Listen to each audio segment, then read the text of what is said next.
Hello दोस्तों, स्वागत है आपका अपना चैनल कृष्णा हरबर क्यूज पर। और ये ग्रुप डी का जो सिलसिला चल रहा है वो उसे आगे बढ़ाते हैं। तो आइए शुरू करते हैं। Group A, group B. बताना है कि O2 का उपयोग करके पाइरुवेट का विभाजन किसमें होता है? माइटोकॉन्ड्रिया में। ठीक है। देखिए ओटीपी का जो O2 का उपयोग करके पाइरुवेट का जो विभाजन होता है वो आपको माइटोकॉन्ड्रिया में होता है। माइटोकॉन्ड्रिया के यहीं आपको हम कहते हैं पावर हाउस ऑफ सेल कहते हैं, यानी कोशिका का ऊर्जा घर। ऐसे ही प्रोकैरियोटिक के अंदर यूकैरियोटिक सेल कहते हैं। इसमें जो ऊर्जा आता है एटीपी के रूप में आता है। ऐसा खोज किया था अल्टमैन ने किया था। अगर हम बात करें O2 की ही अगर बात करें तो इसका जो विखंडन होता है, अगर ऑक्सीजन की उपस्थिति में हो तो आपका ये एनर्जी देता है। CO2 और H2 में इसका विखंडन होता है। लेकिन अगर ये मांसपेशी में हो तो लैक्टिक एसिड बनता है, जिसके कारण दर्द होता है। और अगर ये ईस्ट की उपस्थिति ईस्ट करवाए तो ईस्ट के पता होना चाहिए कि फर्मेंटेशन की क्रिया होती है, जिसके कारण ये इथाइल अल्कोहल का निर्माण करती है। आगे बढ़ते हैं। काल की गति की दिशा चुंबकीय क्षेत्र के सापेक्ष कितना डिग्री होने पर प्रेरित धारा सबसे अधिक होगी? 90 डिग्री। 90 डिग्री। ठीक है। देखिए काल की गति की दिशा चुंबकीय क्षेत्र के सापेक्ष 90 डिग्री होने पर वो इसका सबसे अधिक होगा। एक चीज़ आप पढ़े होंगे, नमन कोण। नमन कोण की बात करें जिसे मान लेते हैं, अगर हम विषुवत रेखा पर हैं तो आपका देखे होंगे चुंबक कैसे रहता है। लेकिन अगर हम 90 ध्रुव पर जाए ना तो चुंबक कैसे हो जाता है। यानी अर्थात क्या देख रहे हैं कि यहाँ एंगल कितना है 90 डिग्री। अब विषुवत रेखा पर कितना हो गया 0 डिग्री। आता ना है कि प्रकाश की किरण पानी से ग्लास तक जाती है, यह झुकता है किस ओर, यानी किस ओर विचलित होती है? केंद्र आगे समान की ओर। हाँ देखिए गति धीमा। देखिए क्या है, प्रकाश की किरण पानी से ग्लास। देखिए पानी क्या है, पानी और ग्लास, ग्लास यानी कांच। पानी की अपेक्षा ग्लास क्या है, सघन है। तो जब बिरल से सघन जाए तो क्या होगा, समान यानी अभिलंब की ओर जाती है। और अगर सघन से बिरल जाए तो अभिलंब से दूर जाती है। देखिए इसमें सबसे ज़्यादा पूछा जाता है आपके ये टोटल इंटरनल रिफ्लेक्शन यानी TIR, पूर्ण आंतरिक परिवर्तन। इसमें पूछा जाता है कि जो आपका जो प्रकाश है कहाँ से कहाँ जाता है, तो सघन से बिरल जाती है। वहीं जो क्रांतिक कोण बनती है, यानी जो क्रांतिक कोण कहाँ बनती है, सघन माध्यम जानती है, सघन माध्यम बनती है। और ये आपका किस घटना पर है, तो प्रकाश के अपवर्तन पर है। आगे बताना है कि कैल्शियम हाइड्रोक्साइड का सही सूत्र क्या है? CaOH के होल ट्वाइस। Whole twice. ठीक है, CaOH का होल ट्वाइस। देखिए हाइड्रोक्साइड की बात करें तो सीधा याद रखिएगा OH जो तत्व है और उसके समझौता के अनुसार अपना ध्यान में रखिएगा। एक होता है, देखिए हाँ, एक होता है मैग्नीशियम हाइड्रोक्साइड जिसे हम कहते हैं एंटासिड। आगे बताना है कि चंद्रमा पर किसी वस्तु का भार पृथ्वी पर इसके भार का कितना गुना होता है? एक और अच्छा गुना। ठीक है। देखिए आज लाख इसका भार, यानी अगर हम बात करें पृथ्वी पर से अगर हम चंद्रमा पर जाते हैं तो 1/6 हो जाता है। अगर हम सूर्य पर जाते हैं तो 28 गुना हो जाता है। और अगर बुध पर जाते हैं तो जितना पृथ्वी पर है उसका 38% हो जाता है। आगे बात करते हैं कि आधुनिक आवास सारणी के किस समूह में हाइड्रोजन होते हैं? 17। हाँ देखिए हाइड्रोजन यानी वही फ्लोरीन, क्लोरीन, ब्रोमीन, आयोडीन, ये हाइड्रोजन हो गया जो 17वें वर्ग में है। अगर हम 18वें की बात करें तो आपका इनर्ट हो गया। 16वें की बात करें जो ऑक्सीजन ग्रुप है उसे चैल्कोजेंस कहते हैं। और अगर हम नाइट्रोजन जो ग्रुप है उसे कहते हैं निकोजेंस कहते हैं। और अगर हम एक की बात करें तो एक आपका है क्षारीय धातु, 2 क्षारीय मृदा धातु है। जो बीच वाला पार्ट है जो डी वाला, जिसे डी ब्लॉक कहते हैं, वो है ट्रांजिशन मेटल कहलाते हैं। आगे बताना है कि कौन सा प्लांट बॉडी है जो जड़, तनों और पत्तियों से अलग नहीं है? ऑप्शनेबल क्वेश्चन बताइए। स्पाइरोगायरा। ठीक है, स्पाइरोगारा। जो कहते हैं ना कि जो जड़, तनों और पत्तियों में अलग नहीं है। जैसे देखिए वो बड़ा फाइटा का नाम सुने होंगे, क्या कुछ नहीं, बस पत्ती ही है। आता है कि कौन से यौगिक में क्रिस्टलीकरण का पानी नहीं है? बताइए। Baking soda. हाँ बेकिंग सोडा। देखिए बेकिंग सोडा का सूत्र क्या होता है, NaSCO3। बेकिंग सोडा जिसे हम खाने वाला सोडा कहते हैं, खाई बाई, ऐसे याद रखिएगा। देखिए एक होता है धोबन सोडा। इसने पूछता है कि जल के कितने अणु है, तो धोबन सोडा का सूत्र होता है Na2CO3 × 10H2O। इसमें देखिए 10H2O यानी जल के कितने अणु है, 10 अणु। ऐसे पूछा जाता है। आगे बताना है कि श्रवणीय रेंज में से नीचे आवृत्ति के साथ ध्वनि तरंगों को क्या कहते हैं? इंफ्रासोनिक। हाँ देखिए जितना सुनते हैं उससे नीचे इंफ्रासोनिक, और जो हम लोग सुनते हैं वो सोनिक, और जो इससे आ जाए ऊपर आ जाए अल्ट्रासोनिक। देखिए एक होता है अल्ट्रासोनिक, एक होता है हाइपरसोनिक। तो जो हाइपरसोनिक जो एक से, जिसका मैक संख्या 1 से अधिक, लेकिन एक होता है अल्ट्रासोनिक जो 5 से अधिक। आगे बात करते हैं कि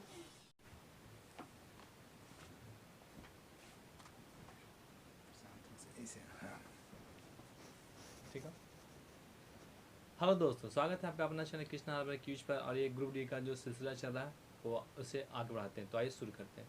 ग्रुप ए, ग्रुप बी। बताना है कि O2 का उपयोग करके पायरुवेट का विभाजन किसमें होता है? माइटोकॉन्ड्रिया में। ठीक है, देखिए OTP का जो O2 का उपयोग करके पायरुवेट का जो विभाजन होता है वो आपको माइटोकॉन्ड्रिया में होता है। माइटोकॉन्ड्रिया के यहीं आपको हम कहते हैं पावर हाउस ऑफ सेल कहते हैं, यानी कोशिका का ऊर्जा घर। ऐसे ही प्रोकैरियोटिक के अंदर यूकैरियोटिक सेल कहते हैं। इसमें जो ऊर्जा आता है ATP के रूप में आता है। ऐसा खोज किया था अल्टमैन ने किया था। अगर हम बात करें O2 की ही अगर बात करें तो इसका जो विखंडन होता है, अगर ऑक्सीजन की उपस्थिति में हो तो आपका ये एनर्जी देता है, CO2 और H2 में इसका विखंडन होता है। लेकिन अगर ये मांसपेशी में हो तो लैक्टिक एसिड बनता है, जिसके कारण दर्द होता है। और अगर ये ईस्ट की उपस्थिति ईस्ट करवाए तो ईस्ट के पता होना चाहिए कि फर्मेंटेशन की क्रिया होती है, जिसके कारण ये इथाइल अल्कोहल का निर्माण करती है। आगे बढ़ते हैं। काल की गति की दिशा चुंबकीय क्षेत्र के सापेक्ष कितना डिग्री होने पर प्रेरित धारा सबसे अधिक होगी? 90 डिग्री। 90 डिग्री। ठीक है, देखिए काल की गति की दिशा चुंबकीय क्षेत्र के सापेक्ष 90 डिग्री होने पर इसका सबसे अधिक होगा। एक चीज़ आप पढ़े होंगे, नमन कोण। नमन कोण की बात करें जिसे मान लेते हैं अगर हम विषुवत रेखा पर हैं तो आपका देखे होंगे चुंबक कैसे रहता है। लेकिन अगर हम 90 ध्रुव पर जाए ना तो चुंबक कैसे हो जाता है। यानी अर्थात क्या देख रहे हैं कि यहाँ एंगल कितना है? 90 डिग्री। अब विषुवत रेखा पर कितना हो गया? 0 डिग्री। आता ना है कि प्रकाश की किरण पानी से ग्लास तक जाती है, यह झुकता है किसी ओर, यानी किसी ओर विचलित होती है। केंद्र आगे समान की ओर।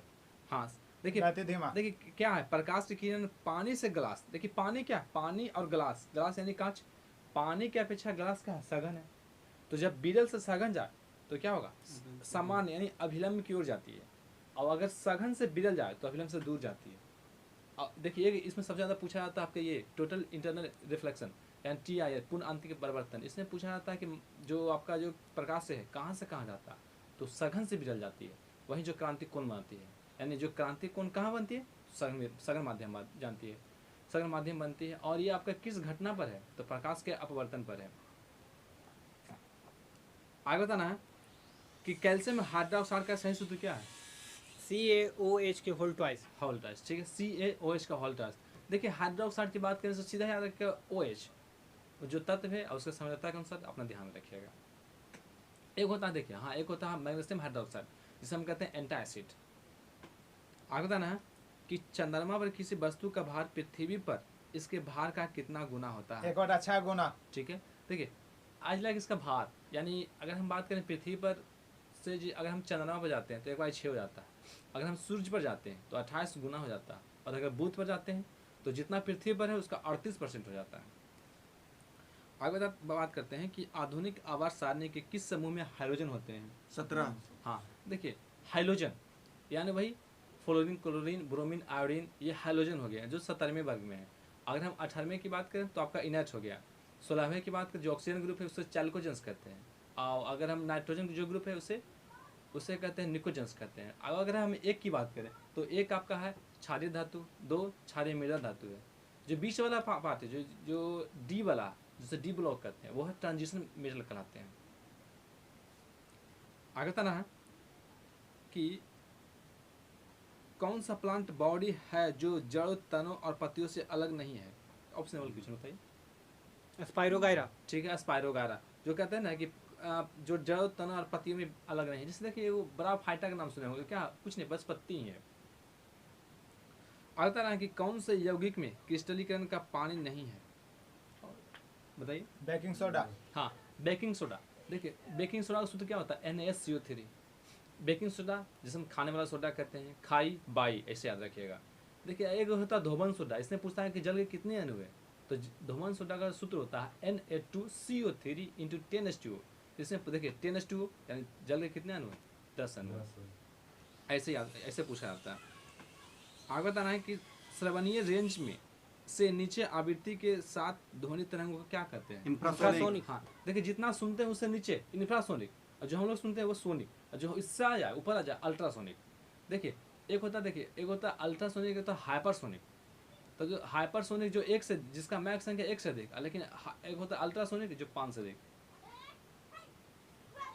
आगे बात करते हैं कि बताना है कि परमाणु संख्याओं के आधार पर तत्वों का वर्गीकृत किसने किया?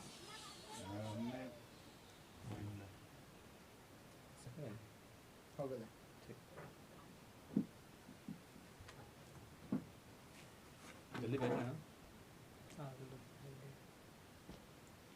परमाणु संख्या के आधार पर तत्वों को वर्गीकृत किसने किया था? मुस्लिम। ठीक है, देखिए परमाणु संख्या के आधार पर किसने किया था मोस्टली, लेकिन परमाणु द्रव्यमान के आधार पर किया था आपका मेंडलेव। अगर सबसे पहले पूछे कि आवर्त वर्गीकरण किसने किया था तो मेंडलेव ने किया था। और जो आधुनिक है मोस्टली का। लेकिन अगर बात करें शुरुआती किसने किया था तो आपके डोबेनारे ने किया था। इसका तीन जो कहते हैं ना कि डोबेनारे का ट्रिक था। इसके बाद दिया था न्यूलैंड्स का अष्टक सिद्धांत। बताना आगे कि वह बिंदु जहां पर एक वस्तु का संपूर्ण भार कार्य करता है उसे कहा जाता है, क्या कहा जाता है उसे? गुरुत्व केंद्र। हाँ देखिए, गुरुत्वाकर्षण का केंद्र कहते हैं। जैसे मनुष्य की बात करते तो कहाँ आता है? नाभि होता है। कुछ ही मतलब मान लो कोई सर्कुलर कोई वस्तु है तो उसका कहाँ होगा? उसका जो सेंटर है। अगर ट्राइंगल है तो उसे जहाँ होगा, जहाँ मध्यिकाओं का कटान बिंदु यानी सेंट्रॉइड है। सीधा देखिए सेंटर ऑफ मास। आगे बताना है कि 5 से 8% एसिटिक एसिड को क्या कहते हैं? सिरका। हाँ, 5 से 8% एसिटिक एसिड को सिरका कहते हैं। सिरका यानी एसिटिक एसिड। कौन सा जानवर मुकुलन के द्वारा पुनर्उत्पादित करता है? हाइड्रा। देखिए हाइड्रा आपका जो ऐसे कहते हैं कि हाइड्रा आपका मतलब प्रजनन किससे करता है तो बडिंग यानी मुकुलन के द्वारा। अगर हम बात करें अमीबा तो आपका विखंडन के द्वारा। लेकिन एक विखंडन होता है, ये एकल विखंडन है। अगर हम यही बात करें प्लाज्मोडियम तो वो बहुविखंडन होते हैं। आता ना कि आमतौर पर हम रासायनिक रूप से कौन सा निष्क्रिय गैस का प्रयोग करते हैं नाइट्रोजन में, यानी कौन सी गैस का प्रयोग करते हैं बलों में? आर्गन निष्क्रिय गैस के बोले तो आर्गन, लेकिन अगर गैस बोले तो नाइट्रोजन। देखिए अगर हम गुब्बारा में बात करें तो हीलियम, टायर में बात करें तो हीलियम, अगर फुटबॉल की गेंद में बात करें तो नाइट्रोजन। आगे बताना है कि वह कौन सा हार्मोन युवा अवस्था के समय लड़कों में दिखाई देते हैं? टेस्टोस्टेरोन। हाँ देखिए लड़कों में जो दिखाई देता है वो टेस्टोस्टेरोन, लेकिन लड़कियों में दिखाई देता है वो एस्ट्रोजन प्रोजेस्टेरोन। एक होता है ऑक्सीटोसिन। ऐसे ऑक्सीटोसिन तो ऐसे कहते हैं जो दूध को मतलब उत्सर्जन में दूध निकालने में मदद करता है। आगे बात कर रहे हैं कि रासायनिक अपक्रिया जिसमें गर्मी उत्पन्न होती है उसे क्या कहते हैं? उसमें छेपी। हाँ देखिए जिससे उष्मा निकले उष्मा छेपी, जो उष्मा सोख ले उष्मा शोषी। जैसे जितना भी विखंडन है विघटन, वो सब का सब उष्मा शोषी है, क्योंकि उष्मा देते हैं तभी तो वो टूटता है। आगे बताना है कि करेवा जो मिट्टी या गाद का एक प्रकार है किस भारतीय राज्य में पाई जाती है? जम्मू कश्मीर। हाँ, करेवा आपका वही है जिसमें केसर की खेती होती है, आपका जम्मू कश्मीर में पाई जाती है। एक होता है रेंगुर मिट्टी जिसे काले कपासी मिट्टी भी कहते हैं, वो काली मिट्टी होती है। आगे बताना है कि वाटरलू का युद्ध किस वर्ष लड़ा गया था? 1815। हाँ, वाटरलू का युद्ध वही फेमस युद्ध जिसमें नेपोलियन बोनापार्ट को हार हुआ था। नेपोलियन बोनापार्ट की बात करें तो वो कार्लो बोनापार्ट का पुत्र है। ऐसे लिटिल कारपोलर भी कहा जाता है। आगे बताना है कि साहित्य अकादमी अवार्ड जो 2021 में किस हिंदी लेखक को मिला है? अनंत का दया प्रकाश। हिंदी दया प्रकाश। और इंग्लिश में? अरुंधति राय। नहीं, नमिता गोखले। आगे बताना है कि यूरोप का सबसे लंबी नदी कौन सी है? वोल्गा। हाँ देखिए यूरोप की सबसे लंबी नदी की बात करें तो वोल्गा, लेकिन सबसे महत्वपूर्ण नदी कौन सी बात तो डेन्यूब है। आपका इंडिया की सबसे लंबी नदी तो गंगा। एशिया की बात करें तो यांगटी। या अगर हम अमेरिका की बात करें तो मिसिसिपी। पूरे वर्ल्ड की बात करें तो नील, लेकिन दूसरा अमेजन। कौन सा एकमात्र देश जो आईसीसी अंडर 19 विश्व कप में 4 बार नहीं 5 बार जीता है? भारत। इस बार जो अंडर 19 कप जीता है, इसके बाद जीतने वाला इंडिया 5 अंडर 19 वर्ल्ड कप जीतने वाला इंडिया बन गया है। और बात करते हैं कि इस बार जो जीता है वो आपको इंग्लैंड को हरा कर जीता है, जो वेस्ट इंडीज में हुआ था। बताना आगे कि भारत के विकास में विदेशी भारतीय समुदाय के योगदान को चिन्हित करने के लिए 9 जनवरी को हर साल कौन सा भारतीय प्रवासी दिवस? हाँ, भारतीय प्रवासी दिवस मनाया जाता है 9 जनवरी को। यही 9 जनवरी को आपका 9 जनवरी 1915 को गांधी जी आए थे अफ्रीका से लौटकर इंडिया आए थे, इसी उपलक्ष्य में मनाया जाता है। एक है प्रवासी पक्षी दिवस, वो आपका मनाया जाता है 9 अक्टूबर को। आता ना कि मिलियन आवर्त होते हैं। हाँ, TM। देखिए ऐसे याद रखें, मिलियन इकाई तो एक, 10 मिलियन यानी TM, 100 मिलियन यानी HM, बस ऐसे याद रखना है, सीरीज है। ताज़ा दूध में हम बेकिंग सोडा क्यों मिलाते हैं? अम्लीय से बचाने के लिए। हाँ देखिए फटने से बचाना। अपना जिसके ताजे दूध में भी बेकिंग सोडा इसलिए मिलाते हैं ताकि उसका जो है जो पीएच वैल्यू कम हो सके, ताकि वो अम्लीय ना हो और ना खट्टा हो। ऐसे में अगर बात करें दूध का जो पीएच मान 6 होता है। अगर कि ऊर्जा का व्यावसायिक इकाई क्या होता है, किलोवाट घंटा। ठीक है। ऊर्जा का जो व्यावसायिक इकाई होता है किलोवाट आवर, यानी KWH। एक KWH बराबर होता है आपका 3.6 जूल होते हैं। आगे बताना है कि आरबीआई के पूर्व गवर्नर रघुराम राजन द्वारा कौन सी पुस्तक लिखी गई थी? I do what I do. हाँ, रघुराम जी राजन जो आरबीआई के पूर्व गवर्नर हैं, 23वें गवर्नर थे। लेकिन अगर हम वर्तमान की बात करें तो आपका 25वें गवर्नर है, वो है आपका कौन? शक्तिकांत दास है। 24वें आपका उर्जित पटेल है। प्रथम की बात करें तो वो अस्मित थे। प्रथम भारतीय की बात करें तो सीडी देशमुख थे। आगे बताना है कि किस के कारण स्क्लेरोकाइमा कोशिकाओं की दीवार मोटी होती है? लिग्निन। हाँ देखिए स्क्लेरोकाइमा, जिससे पिछला बार जो ग्रुप डी का सेक्शन था उसमें आपका पैरेन्काइमा, कॉलोनकाइमा, स्क्लेरोकाइमा, इसके बारे में बहुत क्वेश्चन आया था। देखिए जैसे स्क्लेरोकाइमा की बात करें तो इसमें आपका ये मृत होते हैं, ये जो मृत होते हैं इसमें ये लिग्निन का नाम मोटी होती है। एक है पैरेन्काइमा जीवित होती है, इसमें अंतर कोश के स्थान ज़्यादा पाए जाते हैं और इसमें क्लोरोफिल पाए जाते हैं। एक है कॉलोनकाइमा देखिए इसमें सेलोज और पेक्टिन पाए जाते हैं, ये इलास्टिक होते हैं। आगे बताना है कि दूसरे आवर्त से संबंधित और मौजूद श्रृंखलन गुण 12 तत्व का इलेक्ट्रॉनिक विन्यास क्या होगा? 2 और 4। 2 4 ये 2 4। पगलाडिया बांध परियोजना किस राज्य में स्थित है? असम। हाँ देखिए पगलाडिया जो बांध है आपका ब्रह्मपुत्रा का सहायक नदी है।